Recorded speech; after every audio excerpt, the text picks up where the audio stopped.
ቱርጉት አልፕ በኦቶማን ታሪክ ውስጥ እጅግ ረጅም ዕድሜ በመኖርና በጀግንነት የሚታወቅ መሪና ወታደር ነበር። የሞተውም በ125 ዓመቱ ነበር። መቃብሩ የሚገኘው በኢኒጎል ከተማ አቅራቢያ የምትገኝናም በራሱ ስም የተሰየመች ቱርጉት አልፕ የምትባል መንደር ውስጥ ነው። ለእርሱ ክብር ተብሎም በሶጉት ከተማ ከኤርቱግሩል መቃብር አቅራቢያ መታሰቢያ ተብሎ ተሰርቶለታል። ባምሲ ባይራክ ባምሲ በታሪክም ሆነ በተረቶች ውስጥ ትልቅ ቦታ አለው። የኖረበት ዕድሜ ልክ እንደ ቱርጉት ሁሉ ረጅም ዕድሜ እንደኖረ ቢታመንም በትክክል ስንት ዓመቱ እንደሆነ ግን የታሪክ መጽሐፍ ላይ አልተገለጸም። የባምሲ መቃብሩም በቱርክ ባይቡርት ግዛት ውስጥ በሚገኝ አንድ ምሽግ አቅራቢያ መቃብሩም እንዳለ ይታመናል።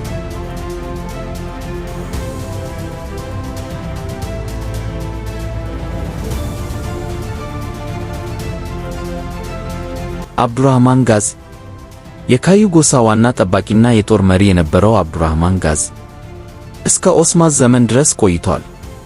የሞተበትም ዕድሜ ከ90 በላይ እንደነበረ ይገመታል። መቃብሩም የሚገኘው በኢስታንቡል አቅራቢያ በምትገኘው ሳማንድራ በምትባል ከተማ ውስጥ ነው።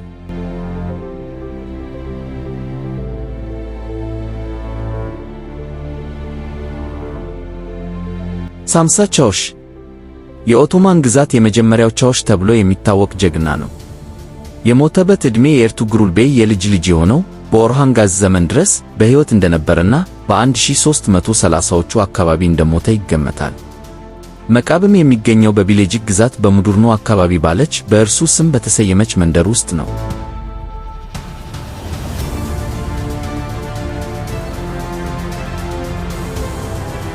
አክቻ ኮጃና ኮኑር አልፕ እነዚህ ሁለቱ ጀግኖች በኤርቱግሩል ቤይ ዘመን መጨረሻና በኦስማን ቤይ ዘመን መጀመሪያ ጎልተው የወጡ ጀግኖች ናቸው።